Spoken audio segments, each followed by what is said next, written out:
Welcome. You're listening to Sports Econ 101, the show where we discuss sports topics from a business perspective. I'm your host, Edward Brown, along with my co-host, Russell Jackman.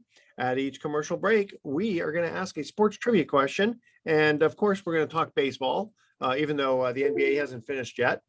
And mostly because I'm hoping our guest is going to come in, Steve Travers, who was scouted by the Oakland A's, has some kind of fun stories about that, as well as he used to be on the high school team that was considered the best in the country back in the mid 1970s. When we come back, we also want to talk about a few things. Of course, the NBA Finals. I had predicted the Nuggets in 5 games. What do you think? Now I'm a little bit challenged because it's 1-1 as we're recording this show. What do you think, Russell?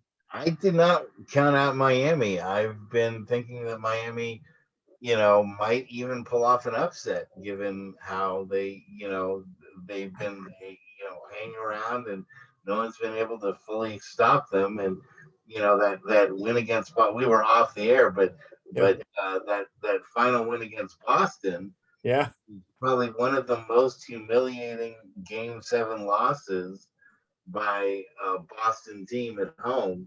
Probably Boston's history.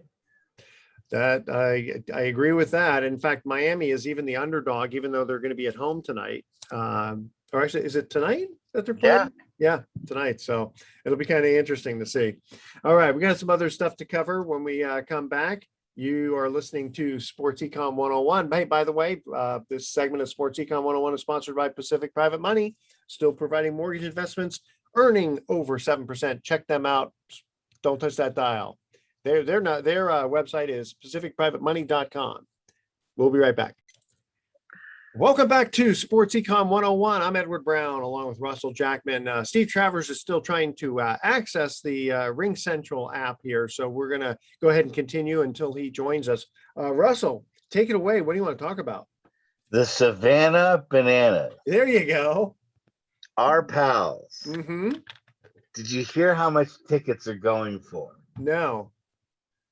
In Sacramento, the Savannah Banana tickets are going for $900 a seat. Get out. How many seats are there? Not many. They only have like about 3,000 or something at River Cats Stadium. No, wait a minute though. The $900, is that like the secondary market, or yes? Is that, okay. I wonder what the original ticket prices were. They're not that expensive, but now like if you try to buy, like the ones in San Jose are now like $150 each. Wow. And Mr. Stephen Travers, have you joined us yet? No, I can hear you. You can hear me? Yeah. Okay. Yeah. Yeah. Oh, okay. There you go. So, Stephen, I don't know if you remember, or Russell Jackman may not have been one of our co-hosts at the time, but I was letting him know that you were scouted by the Oakland A's, and we're on the Redwood baseball team that was considered like the best in the country. And you've written a lot of books. We were just talking about guests that we had on a couple of months ago, the Savannah Bananas. You're familiar with them? I'm very familiar with them. I'm going to see them play with my friend Bill Lee, I believe July 27th in Sacramento. You are going to the Sacramento one. Okay. Because we were talking about this. Russell was saying that the tickets on the secondary market are going for $950. Yes. And I'm not going to pay that. So I've been told to simply arrive at Bill Lee's hotel early and walk into the stadium with it helps to know people in high places. I wonder if they're going to I wouldn't pay $9. I wouldn't. Well, the previous figure I heard was $300. That was some time ago. So the closer we get, I guess the more they go up.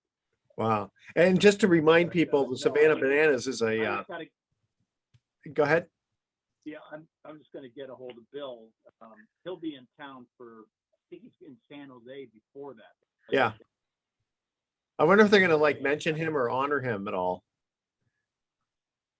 What do you Well, think? they also had Barry Zito played for them. Oh, that's right. Yeah. Very soon. Yeah, they were. Yeah, so we had the Savannah Bananas on the radio show, and we were talking about it basically to make it really simple for the audience. Effectively, you'd look at them as the Harlem Globetrotters of baseball, in my opinion. That's how they market them. That's how they market themselves. Okay, that's perfect. Well, it's just awesome though to have such a family friendly, entertaining game, and it's interesting because family friendly if you can afford $300 a ticket up to $900 a ticket. I don't know how many families can afford that though. Well, true, but remember, probably it's sold out, and now it's just a matter of other people. But it's like a mania now. Just to go Yeah. see Savannah Bananas has become like the in thing to go see them. Well, how often do they come to California? With at $900 a seat, they should be here Weekly. Yeah. they should be here on an hourly basis. Well, even professional baseball, finally got its act together and lessened the time involved. We went to a Giants game a few weeks ago, and it was very pleasant, not only because we had really good seats, but the fact that there wasn't a bunch of wasted time in between innings and pitches and all that kind of stuff. So it's I think the average fan is probably getting a little bit more interested. What do you think, Steve? Yeah. Well, and on top of that, I'm going to the College World Series in a week. Oh, cool. Now, Steve, I can barely hear you. Russell, can you hear? No, he's very quiet. Very, very quiet. So if there's a way to increase your volume, that would be awesome. Yeah, there was, but in hitting all the numbers that were supposedly getting me into, I lost the speaker on my phone. Oh, that's for some reason that's a little better. We can. Yeah, that sounds better. All right. Put it closer to me. So I wanted to ask you guys a question because Jacob deGrom just recently got placed on the 15-day injured list, and he had signed a 5-year, $185 million contract last year when he was age 34. And I'm thinking, if I remember correctly, aren't baseball contracts, aren't they guaranteed? Oh yeah, they're guaranteed. Yeah. Okay. I mean, unless there's some special option that the club throws in, but by and large, they're pretty guaranteed. And I think, isn't that like the only one that's guaranteed? Yeah, they don't do the signing bonuses. They don't do it like the NFL. I think they're different than the way football contracts are structured. I think basketball contracts are pretty well guaranteed too. Okay. Yeah, and okay. I was just thinking about the injuries, well, especially for a pitcher, with Tommy John type surgery and all that kind of stuff. But holy smokes, man! I guess if I were an owner, I'd be really nervous to give a guy who's in his 30s $185 million contract, guaranteed. That's why pitchers are looking for long-term deals. They don't want to sign for 1 or 2 years. Mm-hmm. Interested in going the 5-year contracts because they want. Well, tell you what, let's say I'd be ashamed to accept the money if I were playing in the big leagues and got injured. I mean, if I were in the big leagues and someone gave me a contract like that, I'd then say, okay, you can take about half of it and go get a good shortstop, get a catcher, get a couple more, get a closer. The idea of taking all that. I mean, I'm a capitalist and a Republican, big time, but it's just it is so outrageous and so above their place in society or value to society. Yeah. Although I did see Jacob deGrom pitch last year. I went to Citi Field in New York City in Queens, and I think he had 15 strikeouts in 6 innings against the Pittsburgh Pirates. And the Mets that day struck out 20 Pirates. It wasn't all deGrom. They took him out of the game with, I think the score was tied, actually. I don't think he got the win. Yeah, but he's but kept strike. Yeah, but you know what though? He's no Sid Finch, who could throw 168 miles an hour. Remember that? Well, I do remember that. I think the last time I was on your show, we were marketing or we were talking about the last book that I wrote called Best Sports Writing Ever. And one of the articles that I reviewed in that piece was George Plimpton's Sports Illustrated article about Sid Finch from roughly 1985, I think it was. Well, I tell you, when we all read that, we all got quite bamboozled, I guess is a good is a good word, because we kept thinking, Yeah, oh my well, God. Yeah. My dad was Yeah. actually a classmate of George Plimpton. Oh, wow. Yeah, Oh, nice. in Columbia. So he knew George many years ago. Of course, my They'll He dad loved died a couple of years sport. You keep know. relying. He played in games. He pitched in an All-Star game. He played Yeah. quarterback for the Lions. He was also at the Rumble in the Jungle. He was one of the riders along. He was sitting with Norman that's right. Mailer, you know, Yeah. watching. That was all captured on a fantastic video or fantastic documentary that was made some years ago about Ali and Foreman. That was, You know what? And if it's that an fight had amazing taken place in the United States, I think Foreman would have won. Because if you watch that documentary, Foreman, he just was not prepared for the elements there. It was a whole different animal. Absolutely not. Hey guys, we got to go to our first commercial trivia question. We're talking baseball here, and Steve, if you remember the rules, don't say anything until we get back. Just think about it. And some of these are kind of easy. The 1919 Black Sox scandal had to do with the Chicago White Sox. Who did they lose to in the 1919 World Series? Who was their opponent? All right. Stay with us. You are listening to Sports Econ 101. Don't touch that dial. We're going to be right back. Welcome back to Sports Econ 101. I'm Edward Brown, along with Russell Jackman and our special guest, Steve Travers. All right. Our first trivia question. The 1919 Black Sox scandal had to do with the Chicago White Sox. Here's the question, though. Who did the White Sox lose to in the 1919 World Series? Let's see if Russell knows that first. Wrong. Steve, I'm sorry for getting you off. Sorry about that. If you don't answer right away, then forget it. I'll guess the Reds. Yes. That's right. The Cincinnati Reds. Very good. All right. And I think they won 5-3. I think back then they were doing the best of 9, if I'm not mistaken. Anyway. The star was a center fielder named Ed Roush. Ed Lausch. Okay. Didn't have that one. All right. So, Stephen, you've been on the show before. Always something exciting and new every time you come on. What are you working on nowadays? I'm going to start up a podcast / YouTube channel. I just bought all the equipment. I'm getting myself acquainted with it. I'm in the research and rehearsal stage right now. It should be up and running within a month. And it's just going to be, a podcast where I just talk about all the experiences that I've had and the people that I've known and the places that I've been. I've known a lot of famous people in different walks of life. So it's going to cover areas between amateur and professional sports, both as an athlete myself, as a professional baseball player, but also a journalist and then author. It's going to talk about the 7 or 8 years in which I was a screenwriter in Hollywood. We're going to talk about the period in which I was in the law and working as a speechwriter and political figure, and was even tabbed at one point to be a congressional candidate. And we're going to talk about things that I've done in business. And then we're going to review all my books, and I'm going to talk about movies and book reviews, and it's going to be a wide-ranging podcast. And well, let me ask you something, because I remember that you had written a book about John Wayne. Did you actually meet him, or did you just write about him? No, I mean, John Wayne died when I was 19 years old. Okay, I kind of thought that he had died before, but okay. So some of these people, like, because you did a lot of writing. In some cases, you personally knew them, and then in other cases, you just wrote about them.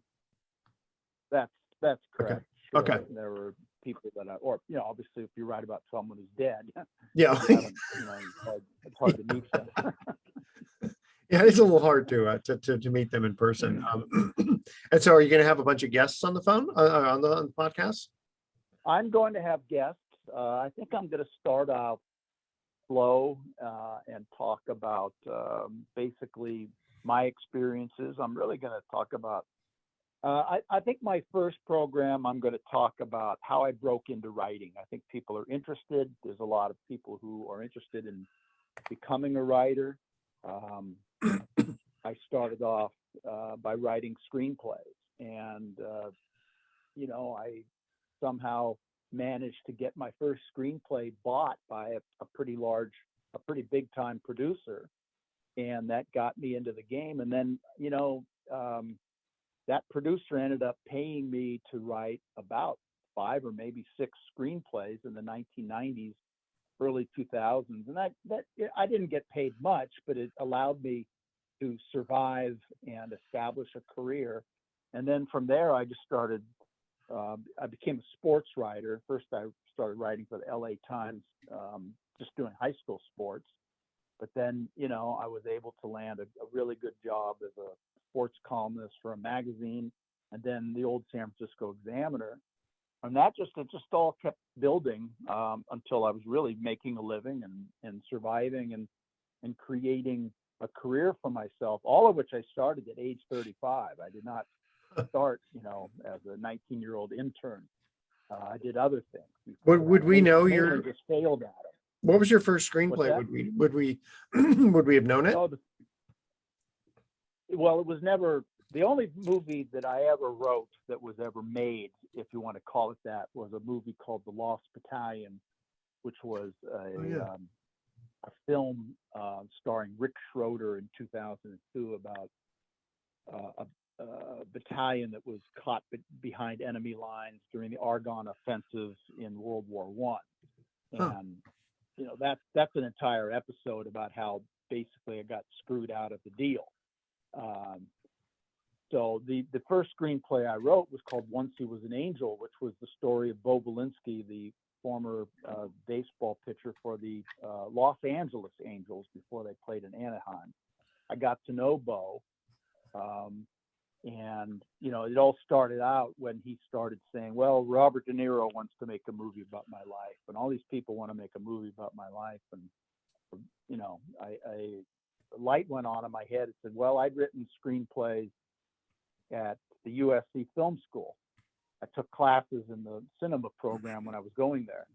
And I said, I know how to write a screenplay. So I wrote a screenplay. And somehow or other, it ended up in the hands of Frank Capra Jr., whose father was a big movie director who did It's a Wonderful Life. Yeah. And they bought it. Well, they optioned it. And they did not end up making it, but they ended up paying me to write other scripts, also which did not get made. But still, I was making a subsistence living in the 1990s down in Los Angeles as a writer. And it was all great experience. So I think all of this is interesting stuff that I think people would. I think I can embellish this and talk about this in such a way that it would be interesting to my listeners. Well, let me ask you, what's journey.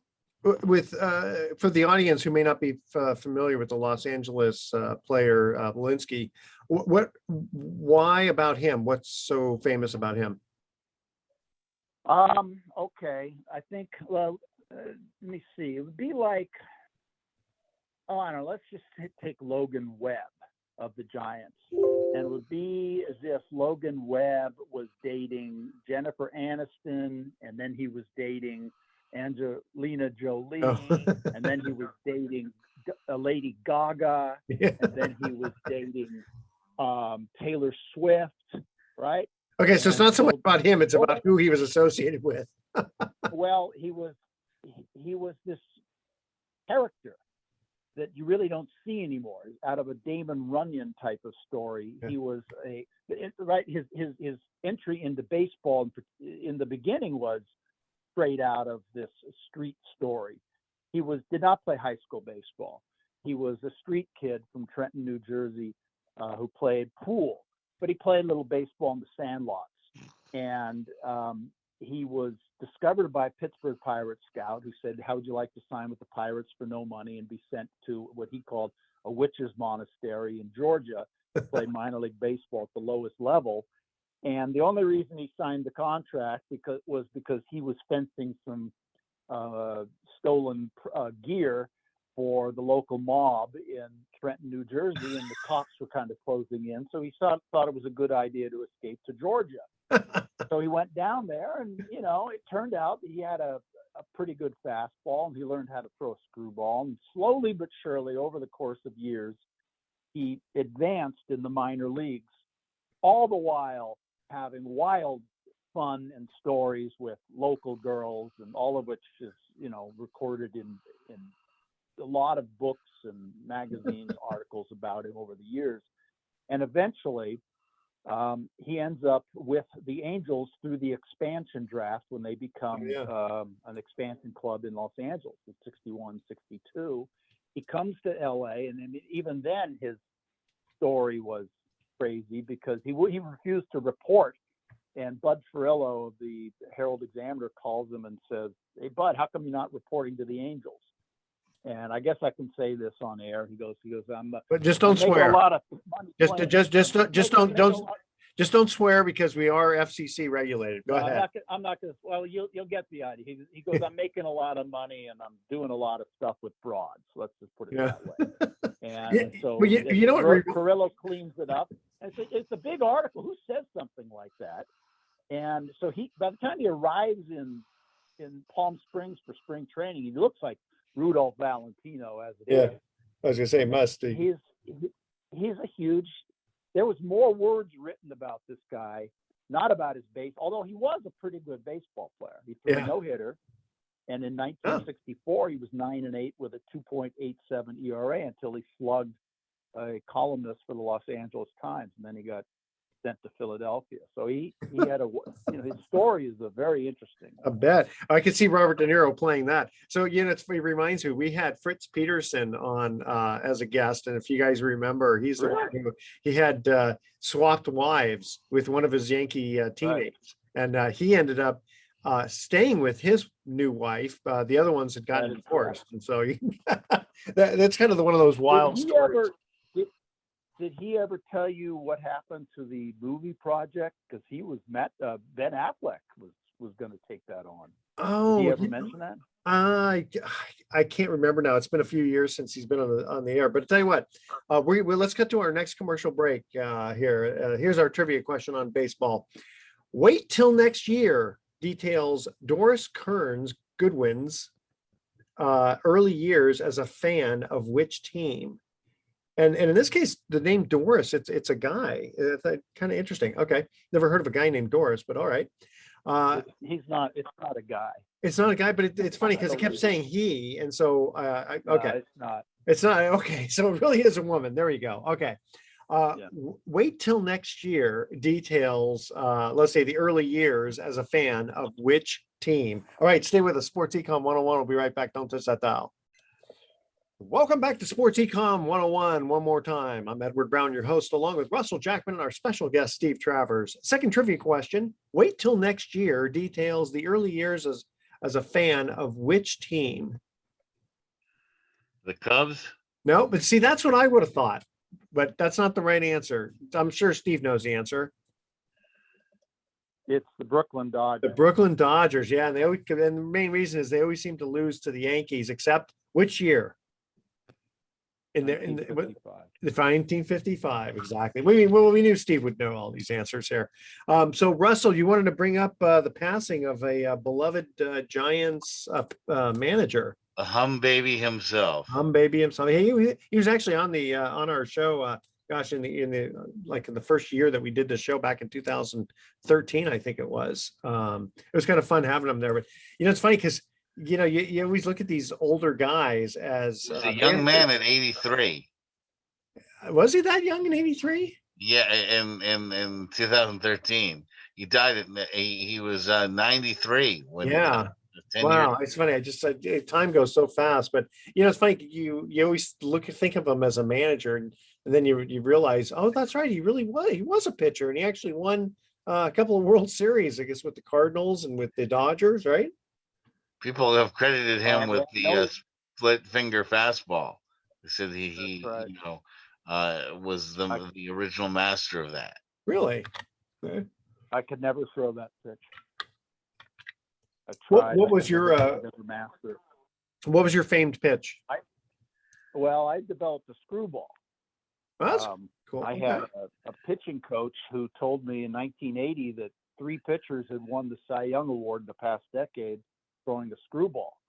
And, that was Mike Cuellar, Mike Marshall, and Fernando Valenzuela. And he said, you can throw that pitch. You can get to the big leagues without a 95-mile-an-hour fastball, which I did not have.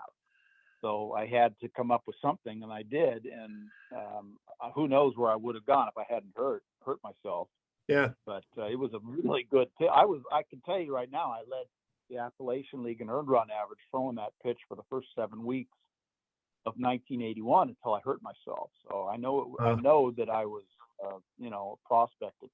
Well, if I remember correctly, even like in Little League, they won't even let kids throw screwballs because it's such an odd motion for your arm, and it's like if you're right-handed, it's like a left-handed a curveball. Yeah, I would. Yeah, I don't. There's no reason for a little leaguer to throw it, or even a high schooler for that matter. Really, I started throwing it when I was, junior, in the summer between my sophomore and junior years of college, and immediately mastered it. For some reason, I really don't know why. I was able to throw it for strikes. It's not an easy pitch. I really don't know how you necessarily decide to teach it to somebody, but I did. I had to come up with something, and I did, and I was able to throw it. It's like Carl Hubble, he threw so many that it twisted his arm to the point where he would be on the subways in New York, and people thought he was a pickpocket because his hand was turned sideways from throwing this. Oh my for gosh! 20 years. And people thought he was trying to steal people's wallets out of their coats. Well, it seems like, throwing it is one thing, but throwing it for a strike is a whole nother animal. Same thing like a knuckleball. And if you're really doing it right, you're going to throw it as a right-hander. You're going to throw it. It's just going to nip the black of the front of the plate, and really by the time the catcher catches it, it's really not a strike.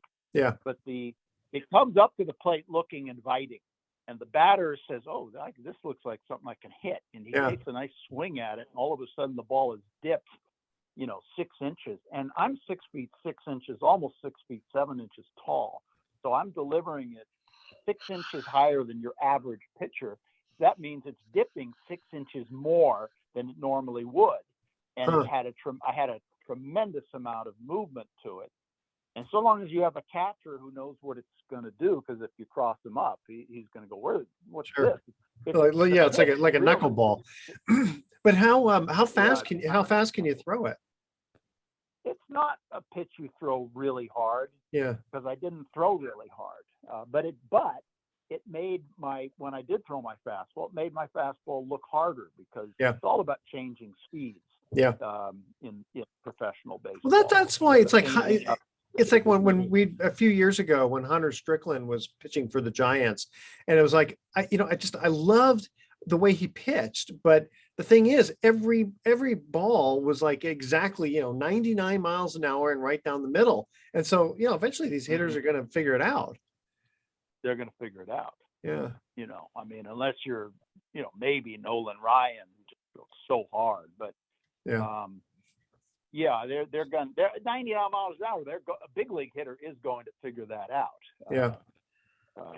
Throwing hard is still the key, but you have to develop other. And there's been many pitchers who are like that. Hunter Strickland. I couldn't tell you what he's doing today with his 99-mile-an-hour fastball. It has not vaulted him into great star status, as far as I'm aware. No, in fact, I don't even know where he is. Well, there's a million guys through 99 miles an hour. You don't know where they are. Yeah. I played with many, you have to, it's all about, you have to be smart. Pitchers have to be smart. Yeah. It's funny. Like Bill Lee was always talking about, catcher would come out there and say, "Bill, let's talk." And he goes, "Get out of my kitchen. The only thing you know about pitching is you can't hit it." You know, Yeah.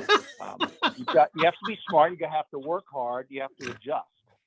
Well, it's funny when we had the Sanderfeld Pacifics here, which was like an international. I mean, it's like the level below the major leagues, and I remember going to like a fun sort of meet the players type of thing, and I said, what, I'd like to kind of get in the cage, and I'd like to hit one of these pitchers who can throw 90 miles an hour, right? Because they can throw 90 at that level. And he says, well, if we do, we got to put you in all kinds of gear and stuff because of liability. I mean, I'd be looking like a hockey goalie. And, how am I going to swing the bat with all that stuff on, right? Yeah. No, those guys, they had talent. I mean, I announced the game where Bill Lee pitched for the Pacifics, and yeah, I think it was 10 years ago, 11 years ago. Well, I don't even think it was that long. I don't think it was that long. I think it was 2012. I remember it was 2012. It was that long? Oh my gosh! I remember because afterward, Bill and I went to, and his wife and a few friends of mine went to Pizza Orgasmica on 4th Avenue or 4th Street, and I confidently told him that Mitt Romney was going to win the presidency, and he said, no, Barack Obama is, and so I've had to pay off a bet on that one. All right, guys, let's see what else do we want to cover here. Let's see. Now, so Tom Brady, is he still planning on being a minority stakeholder in the Raiders? Well, I don't know, but I have a little Tom Brady news. Okay. That you may not know. One, there is a new movie about the life of John Madden, supposedly starring Will Ferrell as John Madden. The funding is partly coming from Tom Brady, who wants to be a Hollywood movie producer. Huh. Second piece of news is I have a book which I wrote many years ago called One Night, Two Teams, about the 1970 USC Alabama football game that sort of pushed open the door of integration in the South. And that's been moving around Hollywood for 15, 16 years now. Last I heard, Tom Brady was interested in doing that, but then when I heard that he's doing the John Madden story, I guess that was the way I'm going to find out that he's not doing mine. So I don't know whether he's interested in both, but supposedly he's doing one with Will Ferrell as John Madden, and here's a good one. You remember Frank Dill on KNBR? Yeah. He used to have John Madden on every morning. Would call in for like 5 minutes. Yeah. And Bob Ojeda of the Mets during the playoffs it hurt his finger clipping hedges. And Frank Dill said, well, shouldn't there be something in the contracts that say, you shouldn't be able to do hedges? I'll never forget John Madden. He just says, guys do stuff, And that was a typical John Madden response. So when I wrote my Raider book, my chapter on John Madden was guys do stuff. I know, it's like Madison Bumgarner messing around with, motor scooters and motorcycles and stuff like that. That's crazy. Jeff Kent for that matter. Oh yeah, that's right. And then do you remember Mike Ivey? He cut his finger really deeply with a hunting knife. I mean, you got to put these guys. I don't remember that. Bubbles. He was a good player. Yeah, Matt Cain cut his hand separating frozen hamburgers. Oh yeah, and then there was another guy who accidentally fell through a table. People falling or getting their hands caught between. Well, that's what they always said. Pet dogs with your right-handed pitcher. Pet dogs with your left hand. Throw logs on the fire with your left hand. Never, what the famous line from Bull Durham: never punch a drunk with your pitching hand. Yeah, I know. It's funny when I was bowling seriously, I tried to do very little with my right hand for that reason. It's you just have to protect it. So if he becomes a minority stakeholder of the Raiders, I mean, I'm kind of guessing that his retirement is going to be for good. He's not going to be coming back. But apparently will not prevent him from being a broadcaster, looking to do to get a 10-year, $375 million contract to call games as an analyst. And if you think about it, look, Tony Romo, was a good quarterback, but even a better announcer. It's amazing how accurate he is in announcing games. Is like, what's the next play going to be? So you figure Tom Brady, you're kind of following those shoes, right? Yeah. Well, it's good work if you can get it. Yeah. I mean, 10-year, 375 million. Yeah, I think I'd take that. The money in sports is so outrageous. Yeah, it is, but it's all supply and demand, and then these unions that get involved, and I guess you got to go back to, is it not Kurt Flood, but But Edward, it's starting to kick back. Did you see this recent story about the San Diego Padres, who spent an enormous amount of money to contend, and they did pretty well last year. They're not doing well this year, but they're I think is it called Diamond Sports, something like that. This like streaming service or whoever it is that was doing their games went bankrupt and is not able to make their payments to the Padres. Yeah, and that's where all their money is paying for all of these free agents, like Fernando Tatis is a huge contract, and a number of other guys. And that is a huge thing if that money starts kicking back. Yeah, especially at the lower end. I'm telling you, I think you're going to see a new era of real haves and have-nots in sports. You could even lose some of the pro sports teams, because you're going to first see it in college. What you're going to have is the teams that can pay the NIL. Hey, tell you what, Steve, I gotta cut to a quick break, but I want you to finish off that sentence when we come back. Okay, sure. Really quickly. In The Great Gatsby, Nick Carraway is introduced to Meyer Wolsheim, an associate of Gatsby's. Gatsby reveals that Wolsheim, I don't know if I'm pronouncing it right, was responsible for what baseball event? All right, stay with us. Sports Econ 101. We'll be right back with some closing comments. Welcome back to Sports Econ 101. Last time for today, I'm Edward Brown, your host, along with Russell Jackman and Steve Travers. Third trivia question. The Great Gatsby, Nick Carraway, is introduced to Meyer Wolsheim. That's probably how you pronounce it, an associate of Gatsby's. Gatsby reveals that Wolsheim was responsible for what baseball event? All-Star game? Nope. Steve? The 1919 World Series. Yeah, for fixing that's right, for fixing the 1919 World Series. Kind of interesting on that. So Hyman Rothstead in The Godfather.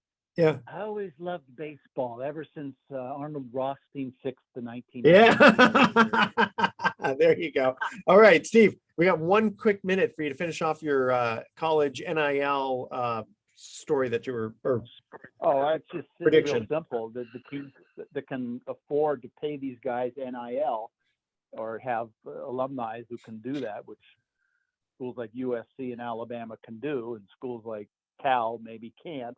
Yeah, they're going to dominate college, and you're going to have a whole restructuring of college sports, in which you have haves and haves not. Well, we'll have to follow. We'll have to follow that prediction and see if it's true. Steve Travers, thank you again for joining us. Here's our thoughts for the day. Where are average things manufactured? In the Satisfactory. Thought you'd like that. I know. Russell always likes these dad jokes. And never leave alphabet soup on the stove and then go out. It could spell disaster. All right, tune in next week to Sports Econ 101. We'll be discussing sports topics from a business perspective and asking more sports trivia questions. Thanks for listening. On behalf of our team, I'm your host, Edward Brown. We'll see you next week. Adios. So long.